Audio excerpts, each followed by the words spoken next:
In the crowded space of consumer packaged goods, especially supplements, how did you identify the white space for your product without cannibalizing existing offerings on the shelf?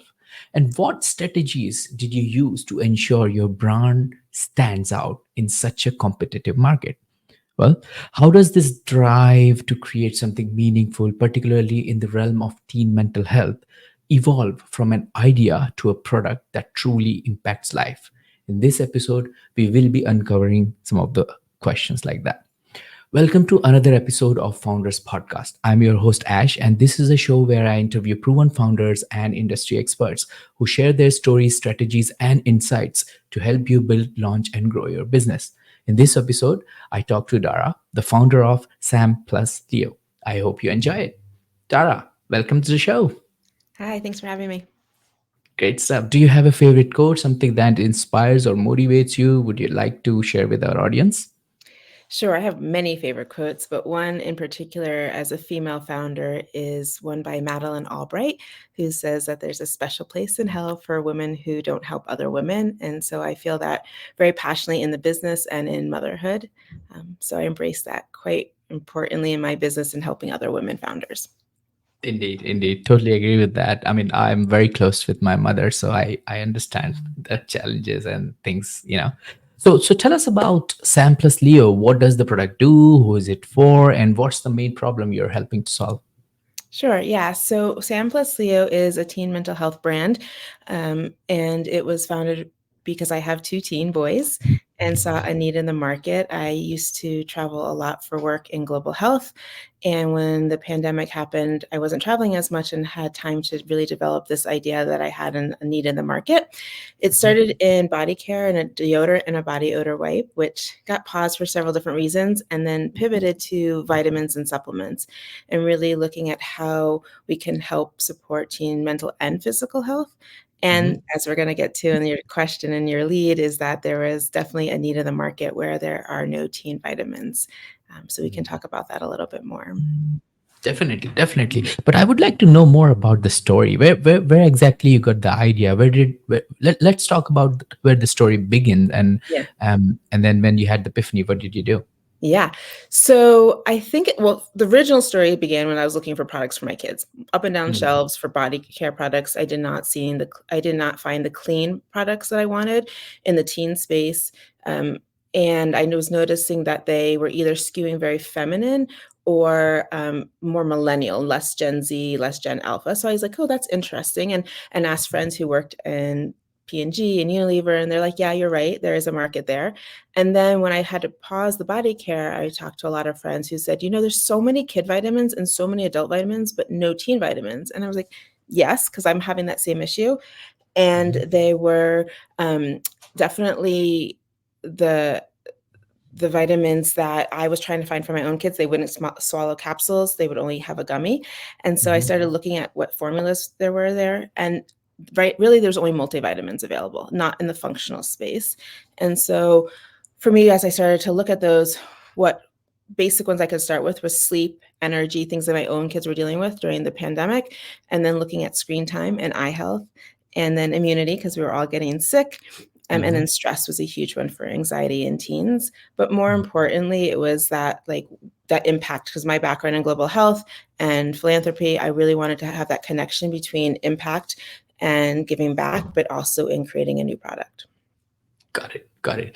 And when you were asking these questions to your friends and colleagues, different working with different companies, what did you figure out when you had this epiphany? Did you like what sort of research you did? And I mean, I understand that the product doesn't. There is no like literally other competitor for you in this space, but there must be something which is close enough. And what was going on at that time in the market that triggered that? Okay, let me jump into this opportunity.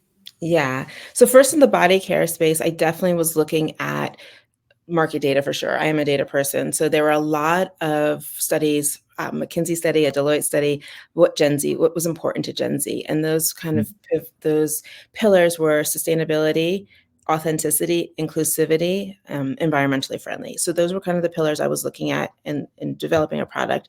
And then looking at flavor, taste, smell, scent, all of those other things that were important. So some of Mhm. it was actual research and study and data, and then some of it was testing with my own kids and with kids of friends of mine.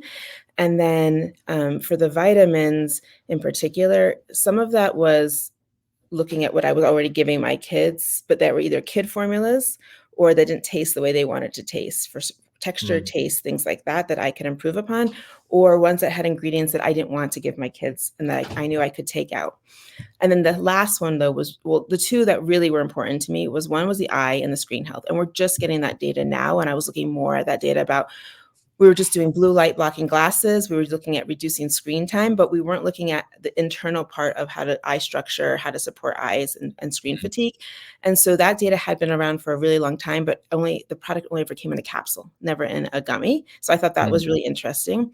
And then the other one was the energy. And I was really looking at the energy drink market, which I don't ever want to say anything bad about another brand, but really our 11-year-olds, 12-year-olds do not need to be drinking energy drinks.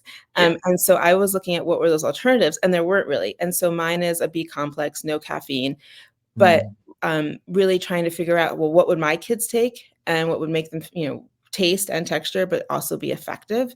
Mm. And so, yeah, it's kind of that both qualitative and quantitative data that went together for that. And then branding. So I am not a brand, I'm not a marketer, I'm not a brand, but I say that when I see something, I know it, that it resonates with me as a mother and also as a business person. And so Mm. really leaning into the marketing space and the branding space for someone to help me look at colors, design, packaging, and I guess we'll get into that more about standing out on a shelf, but really started in the e-commerce space. In e-commerce, there's more room to do some product education and have a lot more space to do videos or infographics, but on the shelf, you get your package. And Yeah. how do you drive people to get and see, to know that eyes is for screen time and for teens and all of that. And the last thing I'll just say is that my products are actually safe for age 4 and older. Mhm. I'm marketing right now to the young teen, young adult market because that's where the gap is. But everyone likes to taste, adults through to kids. So it's really a broad market that it's available to. Got it. Got it. And okay, so I want to learn more about you as a person and how did you got into all this entrepreneurship journey. But before we move into that, I'm really interested to understand, once you had this idea of, okay, there is a market, there is a gap, and I want to do it, I have a need which I have firsthand experience with my own kids, Mhm. and now I'm thinking to, like work on it. What are the first few steps you took towards getting these things developed, the product developed? Because I'm guessing, are you setting up a factory yourself, you're sourcing it from somewhere? What sort of arrangement you have in there? Yeah. So for I can quickly touch on the body care. Body care, I definitely had my own. I was working with a formulator, made my own formulas, products. The packaging came from overseas, but everything was made in the U.S. That was really important to me. Quality control and all of that, and products I wanted to use. So I Mhm. owned that formula, and it was a long process to make sure the formula worked. When I pivoted to the vitamins, there's not a lot of innovation in vitamins because there's a standard amount of FDA supplements that you can take. But I first worked with a manufacturer in um, Long Island, New York, who was really helpful in getting me like different formulas that tasted good and might work for my group. But I quickly realized it was a great way to launch, but I wanted to fine tune those formulas more. So kind of not quite white labeling, but pretty close. And then I Mhm. wanted to refine those. And so I found a local manufacturer. I live in Colorado, and so I found a gummy manufacturer that was willing to work with both the base, which is the texture of the gummy, but then and flavor, and then actual ingredients. And so that was a little bit of an iterative process Mhm. to get the both the formulation and the texture and taste correct. Um, but because they were close home, willing to work with me, I had a lot more control over minimum orders. That's one thing, we can talk about founders and launching a CPG product in particular, and especially Mhm. coming out of the pandemic. Minimum orders can be really a huge barrier to entry, and that you Mhm. don't even know if you have product market fit yet, and you have to order 1,000 of something, right?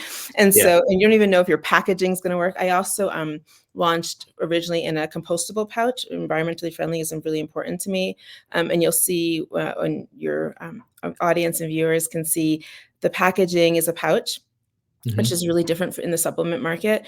It's environmentally friendly, it's more transportable, all of the above. But compostable doesn't retain the freshness, which I learned. And you really have to sell quick through them quite quickly. So Hmm. as a new product and a new product on the shelf, I pivoted to a recycled plastic pouch, which is actually just as environmentally friendly in some ways, and takes up less space in the landfill, and is not naive, Hmm. or virgin. They call it virgin plastic. And so yeah, that whole process too of like working with not just the manufacturer but the person who wants to work with your packaging. And if you're Hmm. not making it in your own kitchen and you're not making it yourself, that you have to find partners to do that.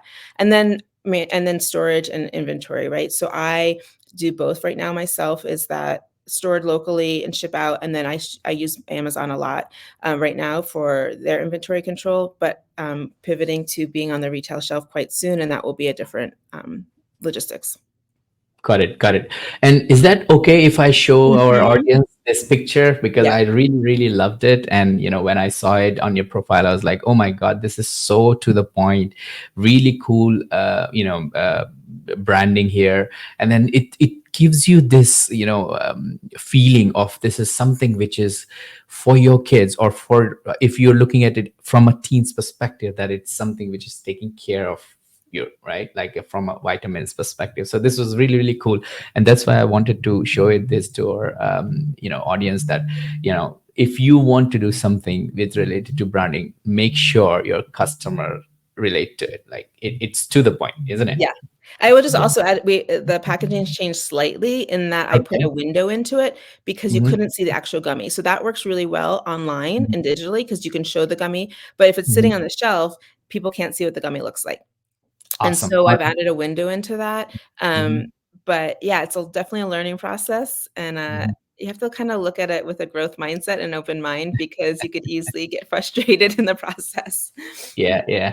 Do you happen to have like handy somewhere your new packagings which you would be able to Um, show us?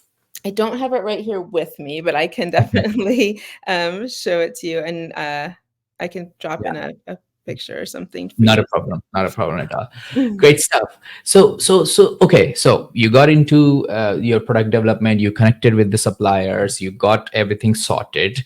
Now the real question comes: how are you finding customers? What is the process? Where are you generating the leads? This is very Yeah. difficult, right, for founders? That is the question for my brand. So sometimes I joke, because my background is in global health. Sometimes I Mhm. joke that solving malaria in Latin America is easier than launching a CPG product because um, once people taste this product, once they get it, once they see it, they're like in, oh my gosh, I need that for my child without a question. Mm, The problem is a brand awareness. No one's searching for it. So they don't mm, know there's an alternative. They don't know there's a teen product out there.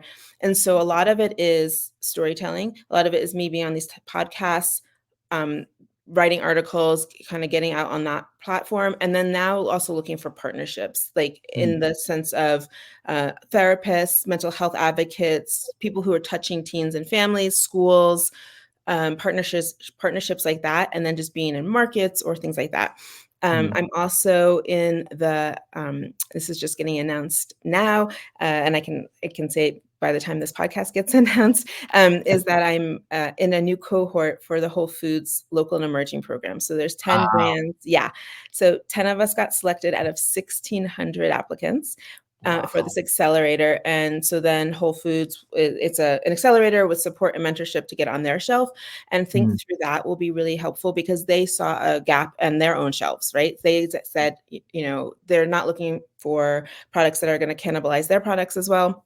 They identified Sam and Leo as something new on their shelf that could be an add to the basket, not just take away from something else. yeah. So that's the hardest part, is really, getting that. And I would say for the resources needed, right? If you have unlimited resources, you can do marketing blitz, you can be on TikTok and Instagram and all the ads all over the place, and you're competing with big brands. But if you have limited resources, those resources have to be stretched. Definitely, definitely. And I'm not a big marketer or growth hacker as such, but I have interviewed so many people, and one idea is just popping up into my mind right now because I was interviewing this, genius from online marketing. Like, if you have this niche, so your niche is so people who will be buying your product. It's mostly either teenagers or moms or dads, right? And I think, from my perspective, if you launch some sort of online campaign on Facebook targeting only the parents group, you know, that would definitely get you a lot of traction plus brand awareness. But even to reduce the cost of the advertisement, what you could do is, instead of going just with the image advertisement or text, create a small 30-second ad, you know, because Mhm. video advertisement is still cheaper on these platforms compared to image advertisement.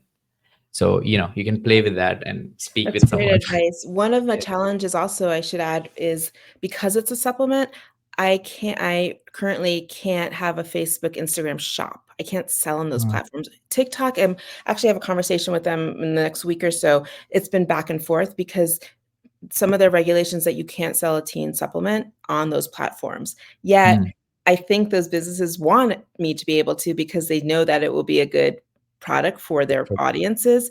And so serving ads has to then do a second step and drive them to either my website or to Amazon because they're not able to buy it through a TikTok or Amazon yeah, yeah, shop. Oh, sorry, a yeah, yeah. TikTok or Instagram shop. If Sure. I could reduce that what extra step, that would be even better.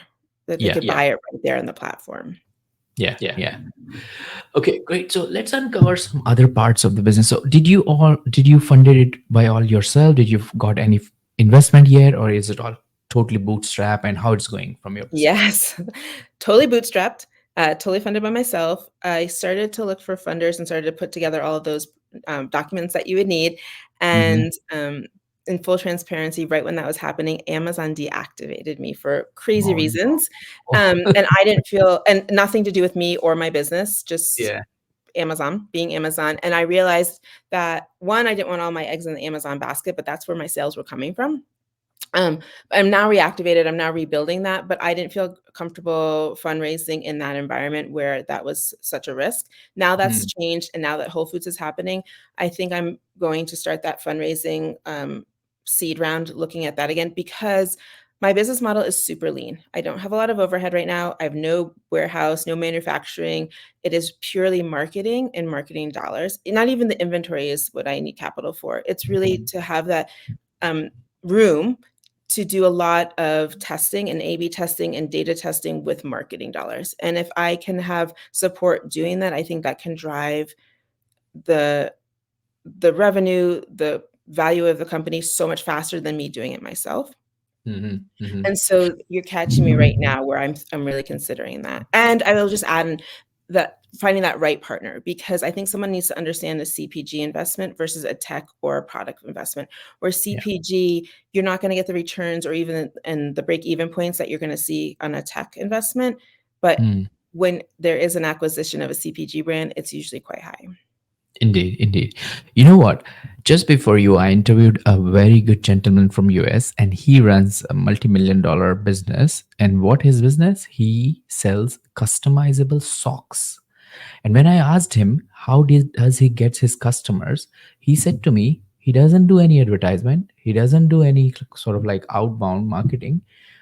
His overall business comes from suppliers, like big giant companies like Coca-Cola, Pepsi, IBM. They reach out to these suppliers who have lots of inventory, customizable pen, t-shirts, customizable shoes, everything. And he goes to them, introduce the socks, give them free as their own brand, and then they bring him like orders for $300,000, 500,000. I'm like, okay, that is really good. And that is something which you could apply in your business, like you reaching out to Walmart right now. Maybe you can reach out to some other suppliers who are very good, and then become a partner with them, right? That could be something. Yeah, that's actually really interesting. I appreciate that insight because also I haven't paid for a broker or a sales agent. And Hmm. yet when I submit my brand to these different companies, the Myers, the Walmarts, I get the one-on-ones, I get the meetings just by them Mm. seeing the brand because of the branding and the market fit. And so I think that's really interesting because there's definitely validation that they're interested. I Yeah, think, yeah, yeah, yeah. And who doesn't want them to be given to their employees if they have lots of employees and right. moms and dads, right? So that would penetrate your product into the market through the, like having a sub brand to the big brand. And then imagine, oh, Coca-Cola was distributing this, Sam and Leo. It must be really good, or something like that. Other way Mhm. around, right? Yeah. So that would be good. Great. So tell me, give us some understanding of the numbers. How is the business going on? Sense of the size of the business, who is in your team. You don't have to share any revenue Yeah. or anything like that, but just an overall idea. Yeah. So team is really small right now. For the full time is me, and then I bring in contractors. So mostly that support is in the form of marketing and Hmm. accounting right now, bookkeeping, accounting, and then marketing for the different streams. So an Amazon support, um, and then online content, and then my manufacturer. So those are the different kind of support right now. I can see that changing a little bit as I work with Whole Foods because I do know there'll be some more regulatory needs and legal needs, especially around health claims and packaging. So that's probably the next step. Business growth and size. I mean, right before the Amazon deactivation and as we're ramping up again, I was growing at about 150% month over month growth from going from nothing growth. So like that was continually happening with minimal ad spend. And I went from ranking 300, number 300 on if you did eye gummy vitamins or eye vitamins, I went from ranking 300 to number 6 in 3 months. Wow. So, like, there was a lot of room there for that growth because I didn't have the competition. That's a little different in the sleep and immunity space, Hmm. but in the eye health space, that I could see that growth. So then that was some learning to say, I'm gonna lean into the eyes because that's more affordable advertising and more growth there. And then if someone's buying eyes, oh, look, there's sleep, there's stress, there's other things there, and so they can add on to that basket. The other Mm. interesting thing is now that I'm qualified for subscribe and save, so subscription model for this because it's a consumable, it's a vitamin, Yeah. and one pouch is basically per kid. So if you have more than one kid, you're going to need more than one pouch. Yeah. So those are kind of the main metrics in that. And then pricing. And I know that's probably an interest for your listeners. And then in general, still playing with that, but what was interesting is and my margins work on Amazon, online, retail, like, the margins are still there. Obviously, I wanna bring, my cost of goods down as I scale, but they work right now. Um, Hmm. but what's really interesting is that when we did try to lower the price just to drive sales and try to get it into the market, it sold fine, and then when I Mm. relaunched and kept the price the same, sales were Doesn't the make it. same, if not better. So that Mm. was really interesting because actually that advice had come from the marketers saying, "If you drop your price, you're gonna get you're gonna compete better with the other sleeps or whatever, and then you're gonna get more sales," and that wasn't the case. Mm, mm.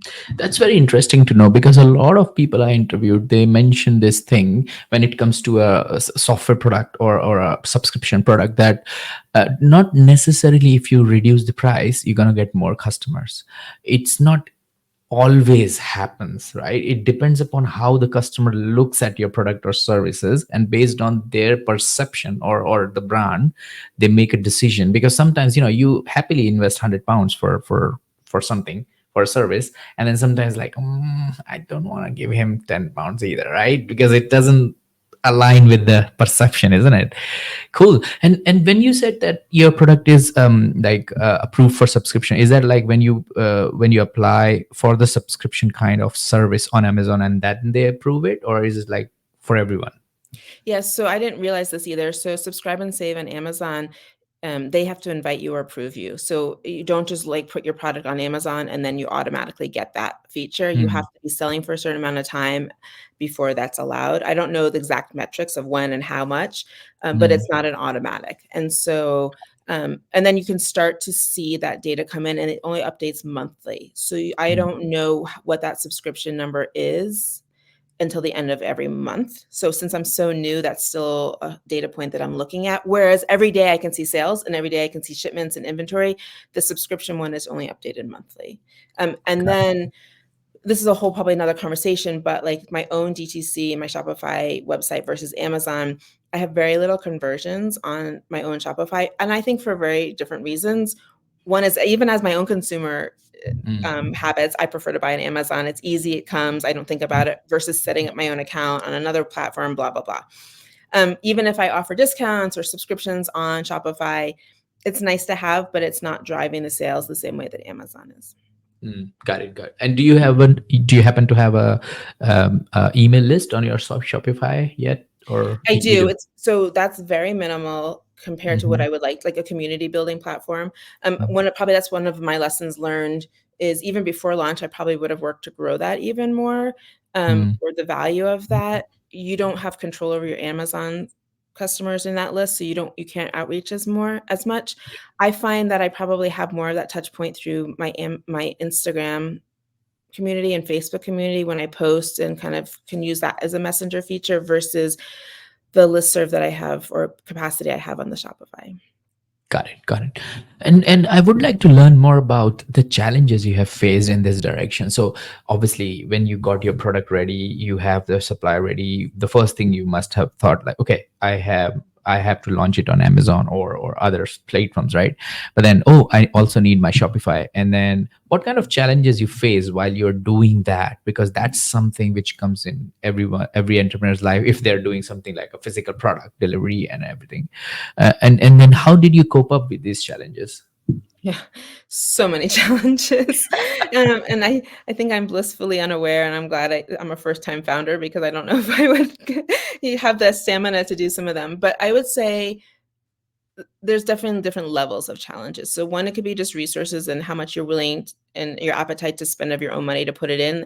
And I kind of Mhm. have a philosophy as I don't want to be penny wise, pound foolish, right? I don't want it to be so cheap that I'm not moving the needle, but I also don't want to invest in the Rolls Royce that I don't need yet. Like this, and Yeah. it's finding that like sweet spot has been really important, but also the challenge of this I don't know. And so I would say resource management and figuring out what that right amount of investment is. And then I think product development when you're by yourself and you don't have a chemist or a nutritionist and a whole team to support that, or the resources to do a lot of focus groups. That challenge is you're on your own. You're using yourself and you as a consumer, your friends, your kids, but it's the product in terms of taste, quality, texture, but also then the packaging, right? So, like I mentioned, I'd started a compostable pouch, super proud of it, but it really didn't retain the freshness. So then I had to Mhm. pivot that, right? And having a really excess inventory that I had to get rid of, that's hard. I think that's common for a lot of CPG brands, but it's Yeah. always a big gut punch when that happens.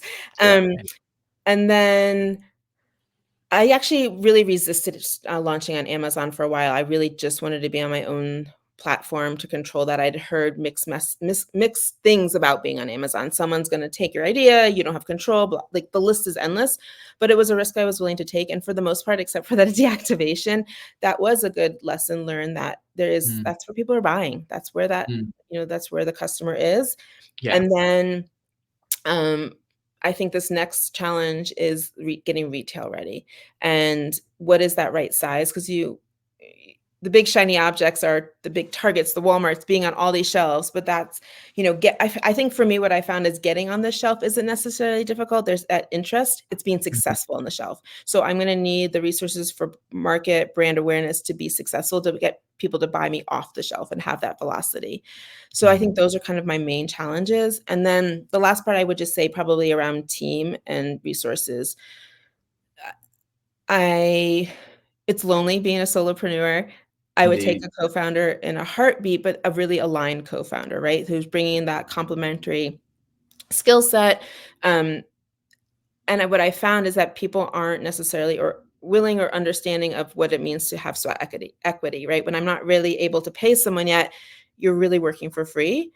Yeah. And I don't think people really understand that. It's I guess it depends upon which part of the world you are nowadays. I think so, because there are parts where you go, I don't know, maybe I'm just referring to Silicon Valley here, but you just go and you just say something on a stage, and if people like your idea, they will jump on the opportunity.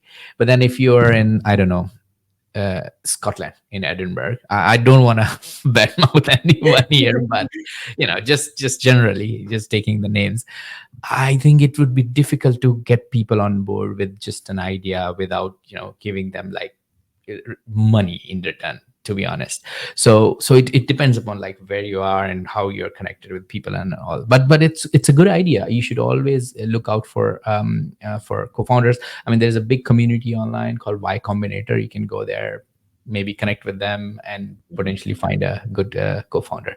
Great. So I want to understand more about how did you got into this program, and then how did you apply it and everything. But before we jump onto that, let's take a step back, and I'm eager to learn more about the person. Can you take us back to your roots, share with our listeners about your upbringing, your childhood? How did your early experiences shape your journey and eventually led you to become an entrepreneur? Ash, I appreciate this question. I haven't had this question asked yet, and I think it's pretty important. And I think it's interesting, and other people think it's interesting as a probably unlikely founder. So I grew up in rural Vermont in the US. Graduated high school the same 22 kids I went to kindergarten, small town, dirt roads, no neighbors. My parents were from New York City. I was exposed to the city quite frequently, so I understood that. And from a young age, I was itching to get out. I was like, get me out of this small town. At 15, I asked to study abroad and went and chose the farthest place from Vermont that spoke English, which was New Zealand, and Oh, studied that's in New Zealand. Is very far before we had cell phones and email to stay connected. So I mm, went at 15, turning 16, to New Zealand for a semester. And I came back and I was then looking for more opportunity. I was a Senate page in Washington, D.C., my junior year of high school at 16. And from there, I just couldn't wait to do more and more and get out. And I had this a big fascination with traveling and development in other countries. Went to university and studied international economics and development. Um, at that same time, the former Yugoslavia war had ended, and they were looking for election monitors in Bosnia. I was 20 years old and went to mhm. monitor my first election in Bosnia after the war. Wow. So there's this like streak of like adventure risk in me for sure. Yeah, yeah. I should actually step back. In college, I studied abroad in Madagascar. So Uh-huh. I wanted off the beaten path places, places where I could really like learn and dive in something different. So Yeah. yeah, and so my career really was in development and looking for these kind of out of the way places. Worked in HIV prevention projects for USAID. Was traveling to Nigeria, Brazil, kind of just really intense adventure, danger, but looking for Mm, that. Yeah, got looking it. for the fit and impact. Got it. Perfect. And when okay, because it's very interesting that back in those times when we didn't have these communication tools with us, it is difficult to send a child which who is like just turned 15 so far away, right? Well, so were there any key influences from your family or surrounding that played a significant role in shaping up your entrepreneurship Yeah. spirit? I think my parents were just super supportive of anything my sister and me wanted to do. I have a younger sister. Um, my mom would say that I didn't take no for an answer and that I just was very persistent and looking for other opportunities beyond my really small community. Hmm.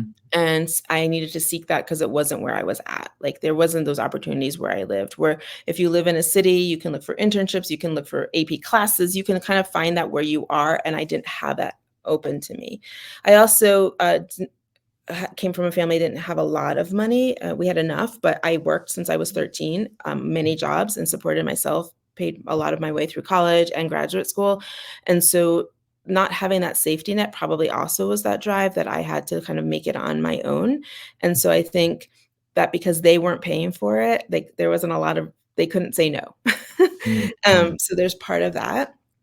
And they really valued education more than anything, and so finding ways to support that education. But I think having the parents who didn't say no, and um, not a lot of rules and around that. They knew I was a good kid. I was valedictorian. I did well in school. Like they Oh, saw nice. that pathway. So I think they couldn't stifle that.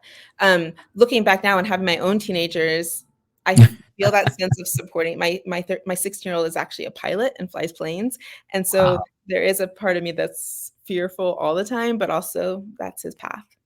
That's it. But yeah, yeah, Yeah. yeah. No, I totally relate to that because I've brought up in a family where I had lots of rules and regulations. Like, you're surrounded by engineers and doctors, and then you're so much pressure. Oh, I have to become a doctor, but I don't understand biology. You know Yeah. what I mean? Like, great stuff. I'm enjoying this conversation so much, but we have so limited time, Dara. But yeah, so before we jump into our lightning round, I would like to know, throughout your journey, and you have shared some of your ups and downs, but I would like to know there must have been some valuable lessons learned, right? If you don't mind sharing, could you reflect on like your experiences and tell us one sort of mistake or a setback that you encountered along the way and now you consider it not a regret but a lessons learned, and then what advice would you give our listeners based on that experience? Yeah. In the business journey and developing this brand, I think starting in the body care space and then it not working out was really challenging, and I could have given up and ended it there. I think that lesson learned, like huge minimum orders, quality control over my manufacturing, trying to do it in a affordable way, but not always, not cutting corners, but trying to get it to market. Um, I've learned so much in that process. And Mhm. I think maybe having more mentors in that space. I will give myself a little bit of grace. We were in the middle of the pandemic and it was really hard to navigate a lot of things in that space.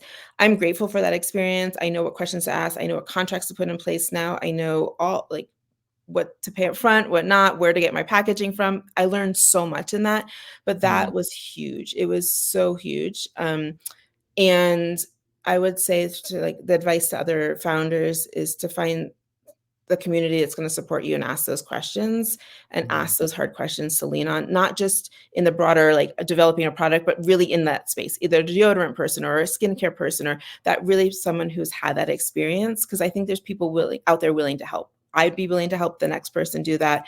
But you just have to ask Yeah, and find those people to ask. got it.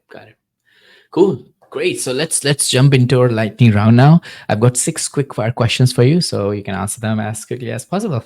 You ready? Yes. Cool. So what are the top 3 strategies you would use if you had to create the same business from scratch in 2024? Great. Easy. Building community early. Mhm. Instagram, Facebook, joining groups, getting that community huge, regardless of the product you're building. Got it. Um, and yeah, Okay. you want 3 or you want one more? Two We keep more.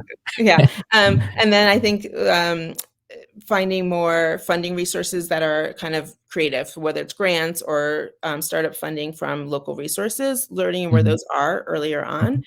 And then, 3 would be, um, maybe leaning more into education, so universities, places like that for resources. So interns, places where there's cheap but smart, good labor. Got it. Cool. And the second question is, what is the tip you will give our listeners to get into the Walmart Startup Accelerator program? Whole Foods. The Food, whole food, sorry. Yeah, that's okay. I would say authenticity, be yourself, Hmm. and show how your product is going to add to their shelf and to their consumers and not take away from, not competing, but you're Hmm. adding.